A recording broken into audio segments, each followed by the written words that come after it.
നമസ്കാരം. കന്യാകുമാരി മുതൽ കാസർഗോഡ് വരെ എന്ന യാത്രാ പരമ്പരയുടെ ഭാഗമായി ഇന്ന് ഞങ്ങൾ യാത്ര പോകുന്നത് പാലക്കാടിലെ മലമ്പുഴയിലേക്കാണ്. മലമ്പുഴയിലെ വിശേഷങ്ങളാണ് ഇന്നത്തെ ഈ എപ്പിസോഡിൽ ഉൾപ്പെടുത്തിയിരിക്കുന്നത്. ഏവർക്കും സ്വാഗതം.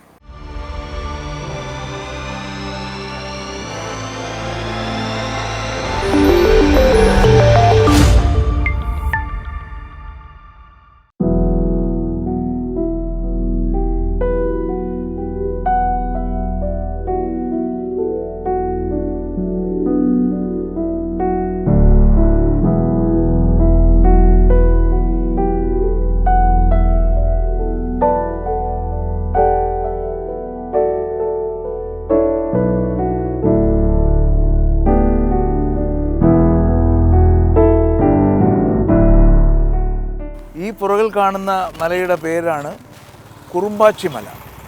കുറുമ്പാച്ചി മല ഇപ്പോൾ പേര് മാറി എന്നുള്ളതാണ് ഇവിടെ വന്നപ്പോൾ ഒരു പ്രത്യേകതമായിട്ട് മനസ്സിലാക്കേണ്ടത്. നമ്മൾ ഈ അടുത്ത സമയത്ത് കണ്ടല്ലോ, ഒരു ചെറുപ്പക്കാരൻ ട്രക്കിങ്ങിന് പോയി, ബാബു ട്രക്കിങ്ങിന് പോയി, അതിനിടയിൽ കുടുങ്ങിപ്പോയി. ഇന്ത്യൻ എയർഫോഴ്സൊക്കെ വന്ന് റെസ്ക്യൂ ചെയ്തതിന് ശേഷം ഈ കുറുമ്പാച്ചി മല ഇപ്പോൾ ബാബു മലയായി മാറിക്കഴിഞ്ഞു. കാരണം ഇവിടെ ഈ ഏരിയയിൽ വന്ന് ചോദിച്ചാലും എല്ലാവരും പറയുന്നത് ബാബു മലയാണ്. അത്രയും ആ ചെറുപ്പക്കാരൻ്റെ കാരണം ഈ മലയും പ്രശസ്തമായി എന്നുള്ളതാണ് നമ്മളിവിടെ വന്നപ്പോൾ മനസ്സിലാക്കാൻ കഴിയുന്നത്. ഏതായാലും ഞങ്ങൾ മലമ്പുഴയിലേക്ക് പോവുകയാണ്.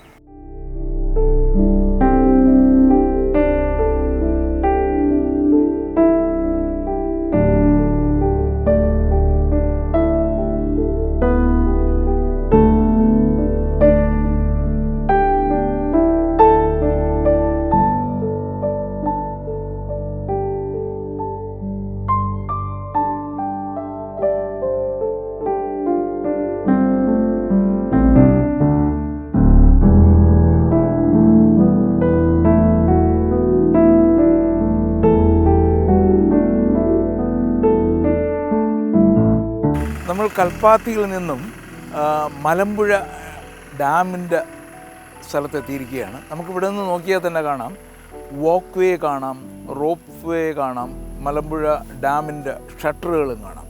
അപ്പോൾ ഇതെന്ന് പറഞ്ഞു കഴിഞ്ഞാൽ ഇവിടുത്തെ ഉദ്യാനം വളരെ പോപ്പുലറാണ്. കാരണം ഇവിടെ വന്നു കഴിഞ്ഞാൽ നമുക്ക് ഡെഫിനറ്റായിട്ട് ഇവിടെ സ്റ്റേ ചെയ്തിട്ട് ഒരു ദിവസം സ്പെൻഡ് ചെയ്യാനുള്ള എല്ലാ കാര്യങ്ങളും ഈ മലമ്പുഴ ഡാമിൻ്റെ ഏരിയയിൽ തന്നെയുണ്ട്. ഇവിടുത്തെ ഉദ്യാനങ്ങൾ വളരെ പ്രശസ്തമാണ്. അതുപോലെ തന്നെ നിങ്ങൾ കാണുന്ന പോലെ ഒരുപാട് ആക്ടിവിറ്റീസും ഉണ്ട്.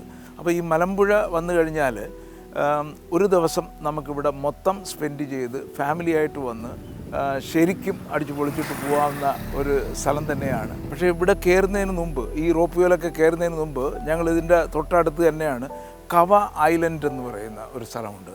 അവിടെ പോയിട്ട് അതും കൂടെ കണ്ടതിന് ശേഷം വന്ന് മലമ്പുഴയുടെ റോപ്പ് വേയിലും ഒക്കെ ഒന്ന് കയറാമെന്ന് വിചാരിക്കുന്നത്. അപ്പോൾ ഞങ്ങളിപ്പോൾ പോകാൻ പോകുന്നത് കവ ഐലൻഡിലേക്കാണ്.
കവയിലേക്ക് പോകുന്ന വഴി നല്ല തിക്ക് ഫോറസ്റ്റാണ്. ഇവിടെ എല്ലാം എഴുതി വെച്ചിട്ടുണ്ട്, കടുവയുണ്ട്, ആനയുണ്ട് എന്നൊക്കെ എഴുതി വെച്ചിട്ടുണ്ട്.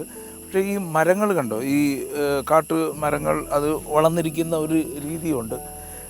ഇതെല്ലാം വളരെ ഇൻട്രസ്റ്റിംഗ് ആയിട്ട് നമുക്ക് വഴിയിൽ സാധാരണ ഇറങ്ങിയില്ലെങ്കിലും കാറിലിരുന്നുകൊണ്ട് ഇത് ആസ്വദിച്ച് പോകുന്ന ഒരു ഏരിയയാണ്. ഇത് തിക്ക് ഫോറസ്റ്റാണ്.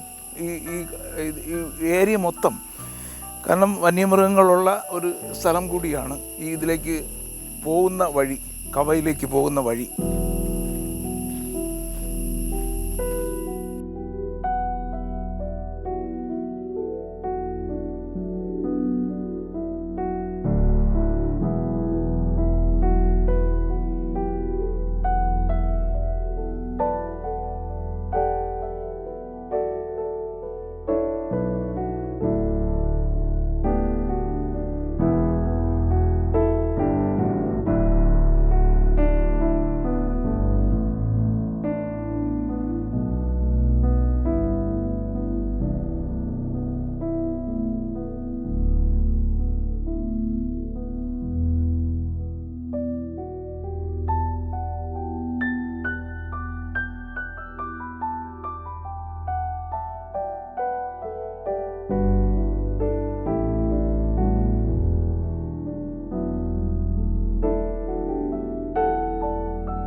മലമ്പുഴ ഡാം എന്ന് പറയുന്നത് 24 കിലോമീറ്റർ ചുറ്റളവിൽ ഇങ്ങനെ റിസർവയർ ഉള്ളതാണ്. ഇവിടെയെല്ലാം മലമ്പുഴ ഡാമിൻ്റെ റിസർവയറിൻ്റെ ഭാഗമാണ്. വെള്ളം ഉയർന്നു വരുമ്പോൾ ഇവിടെയൊക്കെ വെള്ളം കയറി നിൽക്കുന്നതാണ്. ഇപ്പോൾ നമുക്ക് കാണാൻ പറ്റും.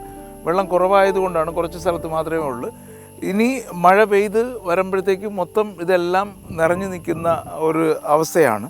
അപ്പോൾ ഈ ഇങ്ങോട്ട് പോകുന്ന വഴിയിലുള്ള കാഴ്ചകളും അതിമനോഹരമാണ്. നമ്മൾ മലമ്പുഴ വരുമ്പോൾ മലമ്പുഴ അവിടെ മാത്രം നിൽക്കാതെ ഇതിൻ്റെ റിസർവയർ ചുറ്റി ഒന്ന് കാണുന്നതാണ് ഏറ്റവും ഭംഗിയുള്ള കാര്യം.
നമ്മൾ മലമ്പുഴ ഡാം സന്ദർശിക്കാൻ വരുമ്പോൾ ഈ റോപ്പ് വേ ഒരു നല്ലൊരു എക്സ്പീരിയൻസ് ആണ്. കാരണം ഇതിൽ കയറിക്കഴിഞ്ഞാൽ നമുക്ക് ഡാമിൻ്റെ വ്യൂ കിട്ടും, മലനിരകളുടെ വ്യൂ കിട്ടും, പിന്നെ കാടിൻ്റെ വ്യൂ കിട്ടും, നദികളുടെയും ഈ പാലക്കാട് നദിയുടെയും നല്ലൊരു വ്യൂ ആണ് ഇതിൽ നിന്ന് കിട്ടുന്നത്. അതുകൊണ്ട് ഇതൊരു നല്ലൊരു എക്സ്പീരിയൻസ് ആയിരിക്കും. ഇതെടുത്തു കഴിഞ്ഞാൽ ഇതിന് 72 രൂപയാണ് ഒരാളിന്. 20 മിനിറ്റ് കൊണ്ട് തിരിച്ചെത്താനും കഴിയും.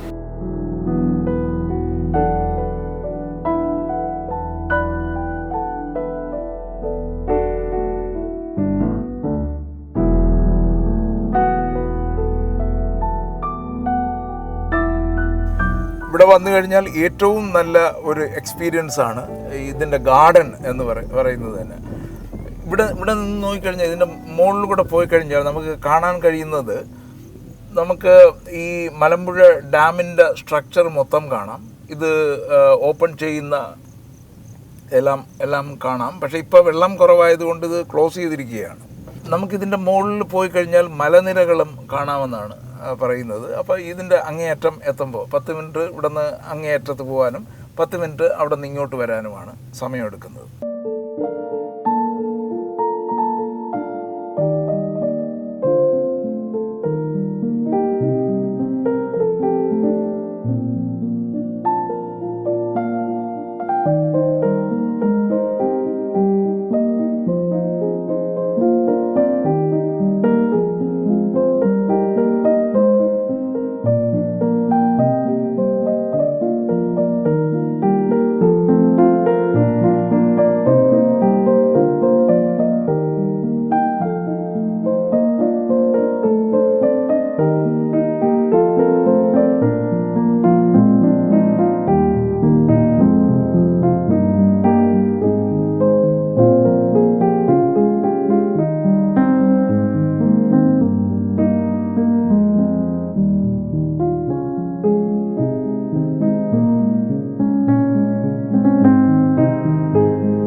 ഇന്നത്തെ കാലാവസ്ഥ നല്ല സുഖമല്ലാത്തത് കൊണ്ട് നേരെ ഇതൊന്നും കാണാൻ പറ്റുന്നില്ലെന്നുള്ളതേ ഉള്ളൂ. ഏതായാലും നല്ല തെളിഞ്ഞ അന്തരീക്ഷത്തിൽ വന്നു കഴിഞ്ഞാൽ കുറേ കൂടെ ബെറ്റർ ആയിരിക്കും. ഇപ്പോഴും അങ്ങനെ ചൂട് ഇവിടെ ഇപ്പോൾ ഏതാണ്ട് 12 മണിയാവാൻ പോകുന്നു ഇവിടുത്തെ സമയം. എന്നിട്ടും അത്ര ചൂടൊന്നും ഇല്ലാത്തത് ഇവിടുത്തെ ഈ മഴയും കുറച്ച് മിസ്റ്റും ഒക്കെ ഉള്ളത് കൊണ്ടാവാം. ഈ ഡാമിൻ്റെ പ്രവർത്തനം ആരംഭിച്ചത് 1955-ലാണ്. അതായത് അത്ര പഴക്കമുള്ള ഡാം അല്ലെന്നാണ് ഈ പറഞ്ഞു വരുന്നത്. അപ്പോൾ ഈ കന്യാകുമാരി മുതൽ കാസർഗോഡ് വരെ എന്ന യാത്ര കൊണ്ട് എനിക്ക് മനസ്സിലായത് ധാരാളം ഡാമുകൾ നമ്മൾ ഇതിനിടയ്ക്ക് കണ്ടു. അപ്പോൾ ആ ഡാമിൻ്റെ ഉപയോഗം എന്താണെന്ന് മനസ്സിലായി. ഇലക്ട്രിസിറ്റി ഉൽപ്പാദിപ്പിക്കുന്നു. അത് കൂടാതെ കാർഷിക മേഖലയ്ക്ക് ഏറ്റവും ഉപകാരപ്രദമായത് ഡാമുകളാണ്. വെള്ളം സ്റ്റോർ ചെയ്ത് നിർത്തിയിട്ട് കാർഷിക മേഖലയ്ക്ക് ആവശ്യമുള്ള വെള്ളം അപ്പോഴപ്പോഴും തുറന്നു വിട്ടിട്ട് അങ്ങനെ കർഷകർക്ക് ഏറ്റവും കൂടുതൽ സഹായം ചെയ്യുന്നതും ഒരുപക്ഷെ ഈ ഡാമുകളാണ്. ഈ കേരളത്തിൻ്റെ അങ്ങോളം ഇങ്ങോളം ട്രാവൽ ചെയ്യുമ്പോൾ നമുക്ക് മനസ്സിലാവുന്നത് ഈ ഡാമുകളുടെ സ്ട്രക്ചർ തന്നെ വ്യത്യസ്തമാണ്. ഒരു ഡാമിൽ നിന്ന് തുറന്നു വിടുന്ന വെള്ളം വേറൊരു ഡാമിൽ ശേഖരിക്കുന്നു, അവിടെ നിന്ന് തുറന്നു വിടുന്ന വേറൊരു ഡാമിൽ ശേഖരിക്കുന്നു. അങ്ങനെ ഒരു ചെയിൻ ആയിട്ടുള്ള ഡാമുകളും നമുക്ക് കാണാൻ കഴിയും. കാരണം അങ്ങനെയാണ് ഈ വാട്ടർ സ്റ്റോറേജ് കൊണ്ട് കേരളത്തിൽ അങ്ങോളം ഇങ്ങോളമുള്ള എല്ലാ കർഷകർക്കും ആവശ്യമായ ജലം ലഭിക്കുന്നത്. ഏതായാലും മലമ്പുഴ വരുമ്പോൾ തീർച്ചയായിട്ടും ഈ ഒരു റോപ്പ് വേ യാത്ര എടുത്തിരിക്കുക തന്നെ വേണം. ഇല്ലെങ്കിൽ നമ്മൾ കാണാവുന്നത് പോലെ നടന്നു പോകാനും കഴിയും. പക്ഷേ നടന്നു പോകുമ്പോൾ ഈ വെള്ളത്തിൻ്റെ ജസ്റ്റ് അക്രോസ് ട്രാവൽ ചെയ്യാമെന്നുള്ളതല്ലേ നമുക്ക് കാണാൻ കഴിയുന്നുള്ളൂ. പക്ഷേ ഈ റോപ്പ് വേയിലൂടെ പോയി കഴിഞ്ഞാൽ മരത്തിൻ്റെ മുകളിലൂടെ നമുക്ക് പോകാനും ഇത് മൊത്തം ഒരു പനോരമിക് വ്യൂ നമുക്ക് ലഭിക്കുകയും ചെയ്യും.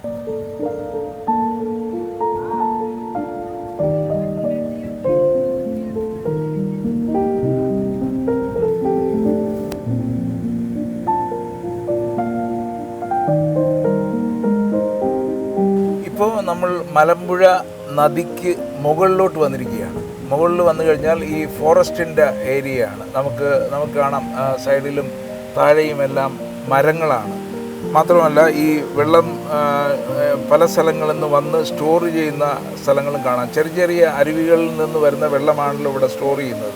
അങ്ങനെയുള്ള ചെറിയ അരുവികളിൽ നിന്ന് വരുന്ന ജലമാണ് നമുക്ക് ഈ താഴെ കാണുന്നത്. ഇങ്ങനെയുള്ള പല അരുവികളിൽ നിന്ന് വരുന്ന വെള്ളം എല്ലാം ഒരുമിച്ച് സ്റ്റോർ ചെയ്താണ് ഈ മലമ്പുഴ ഡാമിൻ്റെ പ്രവർത്തനം നിലനിർത്തി പോകുന്നത്.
നമുക്ക് ഇവിടെ ഇതിൽ വരുമ്പോൾ ഉള്ള ഒരു അഡ്വാൻറ്റേജ് എന്ന് പറഞ്ഞു കഴിഞ്ഞാൽ അങ്ങോട്ട് പോകുമ്പോൾ കുറച്ച് കാടുകൾ കാണാം. തിരിച്ചു വരുമ്പോൾ നമുക്ക് ഈ മലനിരകൾ കാണാം. കോടമഞ്ഞുകൾ ഇറങ്ങി നിൽക്കുന്ന മലനിരകൾ നമുക്ക് മനോഹരമായിട്ട് കാണാം. അത് ഇവിടുത്തെ മറ്റൊരു പ്രത്യേകതയാണ്. ഈ ഒരു ട്രിപ്പ് എടുത്തു കഴിഞ്ഞാൽ ഈ റോപ്പ് വേയിൽ കൂടെ പോയി കഴിഞ്ഞാൽ തികച്ചും രസകരമായ ഒരു യാത്രയാണ് ഈ റോപ്പ് വേയിലുള്ളത്. 20 മിനിറ്റ്സാണ് അവരെടുക്കുന്നത്. 72 രൂപയാണ് അവർ ചാർജ് ചെയ്യുന്നത്. അതുകൊണ്ട് മലമ്പുഴ വരുന്ന എല്ലാവരും ഇതൊന്ന് എക്സ്പീരിയൻസ് ചെയ്യേണ്ടത് തന്നെയാണ്. കാരണം മൊത്തം ഒരു പനോരമിക് വ്യൂ കിട്ടും. ഈ ഗാർഡനെല്ലാം ഇപ്പോൾ അവർ മെയിൻ്റനൻസ് നടത്തിക്കൊണ്ടിരിക്കുകയാണ്. അത് കഴിയുമ്പോഴത്തേക്ക് ഒരു ദൃശ്യ വിസ്മയം തന്നെയായിരിക്കും ഇതിൽ കൂടെ നമ്മൾ യാത്ര ചെയ്താൽ നമുക്ക് കിട്ടാൻ പോകുന്നത്.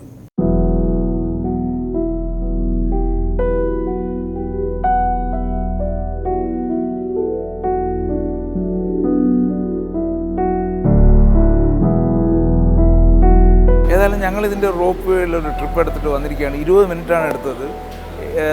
മനോഹരമായ കാഴ്ചകളായിരുന്നു. 2 സൈസ് എഫക്റ്റ് നമുക്ക് കിട്ടുന്നു. ഒന്ന് കാടിൻ്റെയും തിരിഞ്ഞ് വരുമ്പോൾ മലനിരകളുടെയും, സൈഡിലേക്ക് നോക്കുമ്പോൾ നമ്മൾ ഡാമിൻ്റെയും, മറ്റൊരു സൈഡിലേക്ക് നോക്കുമ്പോഴത്തേക്ക് നമ്മളുടെ മലമ്പുഴ പുഴയുടെയും ഒരു നല്ലൊരു പെനോരമിക് വ്യൂ ആണ് നമുക്ക് ഇതിലൂടെ യാത്ര ചെയ്താൽ കിട്ടുന്നത്.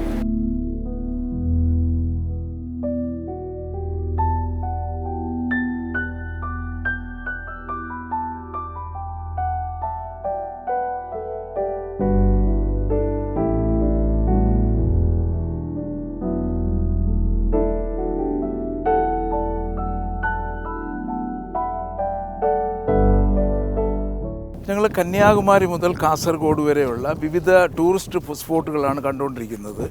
പക്ഷേ നമ്മൾ ചില സ്ഥലത്ത് ചെല്ലുമ്പോൾ വളരെ ബാഡായിട്ട് മെയിൻറ്റെയിൻ ചെയ്തിരിക്കുന്നതായിട്ട് കാണാൻ പറ്റും. അപ്പോൾ ഇതെല്ലാത്തിനും ഒരു യുണീക്കായിട്ടൊരു കാര്യമുണ്ട്. ഞങ്ങൾ ചോദിച്ചിട്ടുണ്ട് ഇത് ആരാ മെയിൻറ്റെയിൻ ചെയ്യുന്നത്. അപ്പോൾ DTPC എന്ന് പറയുന്ന ഒരു ഓർഗനൈസേഷൻ്റെ കീഴിൽ വരുന്നതാണ്. അവരുടെ കീഴിൽ വരുന്ന സ്ഥാപനങ്ങളെല്ലാം യഥാർത്ഥത്തിൽ ഈ നമ്മളെ ടൂറിസം മേഖലയെ താഴേക്ക് വലിച്ചിടുന്ന ഒരു കാര്യമായിട്ടാണ് എനിക്ക് തോന്നിയിട്ടുള്ളത്. ഇതിനു മുമ്പും പലപ്പോഴും പറയണമെന്ന് തോന്നിയിട്ടുണ്ട്. പക്ഷേ ഈ മലമ്പുഴ വന്ന് ഇതും കൂടെ കണ്ടപ്പോഴത്തേക്ക് യഥാർത്ഥത്തിൽ ഇത് അറിയാവുന്ന ആർക്കെങ്കിലും കൊടുത്തു കഴിഞ്ഞാൽ ഈ മലമ്പുഴ എന്ന് പറയുന്ന ഈ ടൂറിസ്റ്റ് ഡെസ്റ്റിനേഷൻ എത്രയോ ഭംഗിയാക്കാൻ പറ്റുമെന്നാണ് എനിക്ക് പറയാനുള്ളത്. കാരണം ഇത് അത്രയും ഭംഗിയായിരുന്നൊരു സ്ഥലം ഏറ്റവും മോശമാക്കിയിരിക്കുന്നു എന്ന് തന്നെ പറയേണ്ടി വരുന്നു.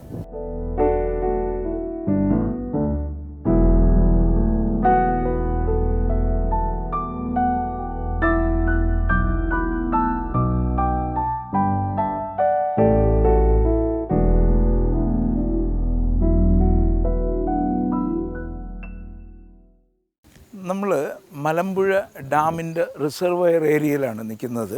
ഇപ്പോൾ ജലം കുറവായതുകൊണ്ടാണ് നമുക്ക് ഈ താഴെ ഇത്രയും വെള്ളം മാത്രമുള്ളൂ. അല്ലെങ്കിൽ ഇവിടം വരെ വെള്ളം നിറഞ്ഞു നിൽക്കേണ്ടതാണ് ഈ മലമ്പുഴ ഡാമിൻ്റെ റിസർവയർ എന്ന് പറയുമ്പോൾ.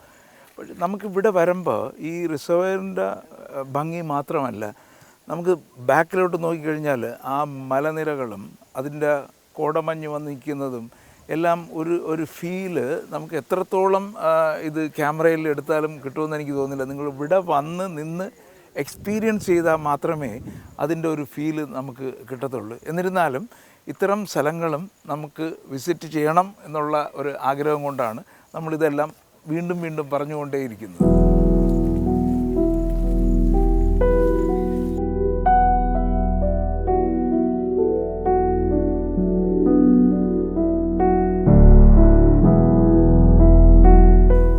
മലമ്പുഴ ഡാമിന് 24 കിലോമീറ്റർ ചുറ്റളവുണ്ട്. അതിൻ്റെ ഒരു സൈഡിലുള്ള റിസർവയറിൻ്റെ അടുത്താണ് നമ്മളിപ്പോൾ നിൽക്കുന്നത്. അപ്പോൾ ഇത് നമുക്ക് കാണാൻ കഴിയും. ഇവിടെ ഈ സാധാരണ മലമ്പുഴ കാണാൻ വരുന്നതിന് ഫ്രണ്ട് സൈഡ് കണ്ടിട്ട് പോകുന്നത്. അത് മാത്രമല്ല ഇതിന് 2-3 സൈഡുകളിൽ വന്നു കഴിഞ്ഞാൽ ഇതിന് മനോഹരമായ വ്യൂസ് കിട്ടും. ശരിക്കും വെള്ളം ഉള്ള സമയത്താണെങ്കിൽ ഇവിടം വരെ വെള്ളം വന്ന് നിൽക്കേണ്ടതാണ്. ഇപ്പോൾ വെള്ളം കുറവായതുകൊണ്ടാണ് നമുക്ക് ഇങ്ങനെയൊക്കെ ഇതെല്ലാം കാണാൻ കഴിയുന്നത്. പണ്ട് ഉണ്ടായിരുന്ന കാടുകളുടെ മുകളിലാണ് ഈ വെള്ളം കെട്ടി നിൽക്കുന്നതെന്ന് മനസ്സിലാക്കണം. നമ്മൾ മുമ്പ് പിക്നിക് എന്ന് പറയുന്ന സിനിമയെ കണ്ടിട്ടുണ്ട്, പ്രേം നസീറിൻ്റെയൊക്കെ സിനിമ. അതിൽ എങ്ങനെയാണ് ഡാം കെട്ടുന്നതെന്നും ആ ഡാം ജല റിസർവയറിൻ്റെ വരുമ്പോൾ ആ സൈഡിലുള്ള ആൾക്കാരെയൊക്കെ എങ്ങനെ ഒഴിപ്പിക്കുന്നു എന്നുള്ളതിനെ കുറിച്ചിട്ടുള്ളൊരു സിനിമയുണ്ടായിരുന്നു. അതുപോലെ തന്നെയാണ് ഇതെല്ലാം. ഇവിടെ ഇത് 1955 ഇതിൻ്റെ ജോലി പൂർത്തിയാക്കിയത്. ആ സമയത്ത് ഇതെല്ലാം വനമേഖലയായിരുന്നു. അന്ന് ഇതിനകത്ത് താമസിച്ചിരുന്ന ആൾക്കാരെയെല്ലാം വേറൊരു ഭാഗത്തേക്ക് ഒഴിപ്പിച്ചിട്ടാവണം ഇതെല്ലാം ഇങ്ങനെ സജ്ജീകരിച്ചതെന്നും നമുക്ക് ഓർമ്മിക്കാൻ കഴിയുന്നു ഈ അവസരത്തിൽ നോക്കുമ്പോൾ ഉണ്ടല്ലോ. ഏതായാലും മനോഹരമായ വിഷ്വൽസാണ് നമുക്കിവിടെ വന്നാൽ കിട്ടുന്നത്. ഇങ്ങനെ മലനിരകൾ ഇങ്ങനെ ചുറ്റിക്കിടക്കുകയല്ലേ. ഇത് നമ്മൾ കാർമേഘം മലനിരകളിൽ തട്ടി നിൽക്കുന്നത് നമുക്ക് വ്യക്തമായിട്ട് കാണാൻ കഴിയും. അതെല്ലാം നല്ല തിക്ക് ഫോറസ്റ്റുകളാണ്. ആനകളും ശരിക്കും ആനകളും വന്യമൃഗങ്ങളും ഉള്ള ഒരു ഏരിയ കൂടിയാണ് ആ സൈഡ്. ഈ സൈഡ് ഇപ്പോൾ വലിയ കുഴപ്പമില്ല, സേഫ്റ്റി ഉണ്ടെന്നാണ് പറഞ്ഞിരിക്കുന്നത്. നമ്മളിങ്ങോട്ട് വന്നപ്പോൾ ഉണ്ടല്ലോ, ആ സൈഡിലേക്ക് പോകാൻ പാടില്ല എന്നും കൂടെ പറഞ്ഞിട്ടുണ്ട്.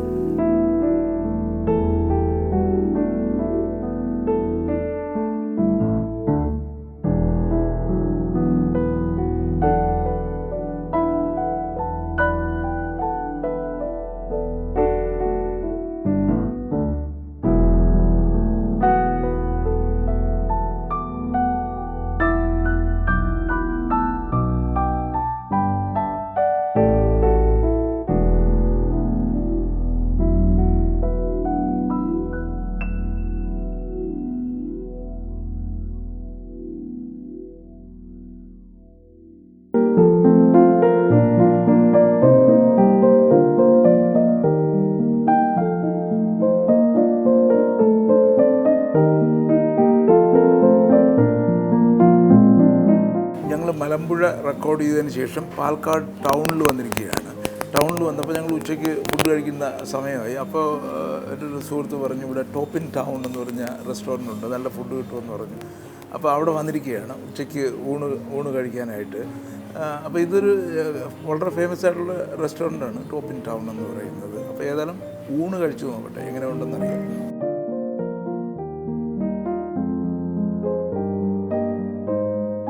ഓക്കെ, ഒരു നോർമൽ നമുക്ക് താലി മീൽ എന്നൊക്കെ പറയത്തില്ലേ, അതുപോലത്തെ ഇതാണ് വെച്ചിരിക്കുന്നത്.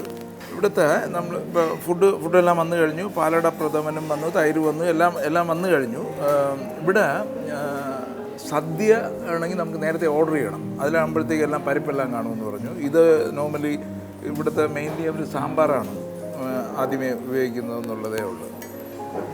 ഏതായാലും ഉച്ചയ്ക്കത്തെ ഭക്ഷണം ഗംഭീരമായിരുന്നു എന്ന് തന്നെ പറയാം. എല്ലാ കറികളും നല്ല ടേസ്റ്റി ആയിരുന്നു. കൂടാതെ ഇവരുടെ സ്പെഷ്യൽ പായസം തന്നിട്ടുണ്ട്. അതൊന്ന്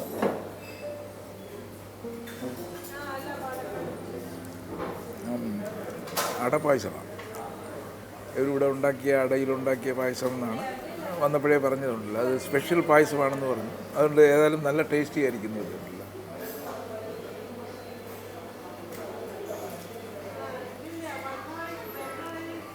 അതുകൊണ്ട് പാലക്കാട് വന്നപ്പോൾ ഉച്ചയ്ക്കത്തെ ഊണ് സുഭിക്ഷമായി എന്ന് തന്നെ പറയാം. ഞങ്ങൾ ഇനി പോകാൻ പോണത് ഒറ്റപ്പാലത്തേക്കാണ്. ഇവിടെ നിന്ന് ഏതാണ്ട് 45 മിനിറ്റ്സ് ടൈം എടുക്കുമെന്നാണ് പറയുന്നത്. ഞങ്ങൾ ഒറ്റപ്പാലത്ത് പോയി കഴിഞ്ഞാൽ കുറേ മനകളുണ്ട്. അവിടുത്തെ വിശേഷങ്ങളാണ് ഇനി അടുത്തതായിട്ട് ഇൻക്ലൂഡ് ചെയ്യാൻ പോകുന്നത്.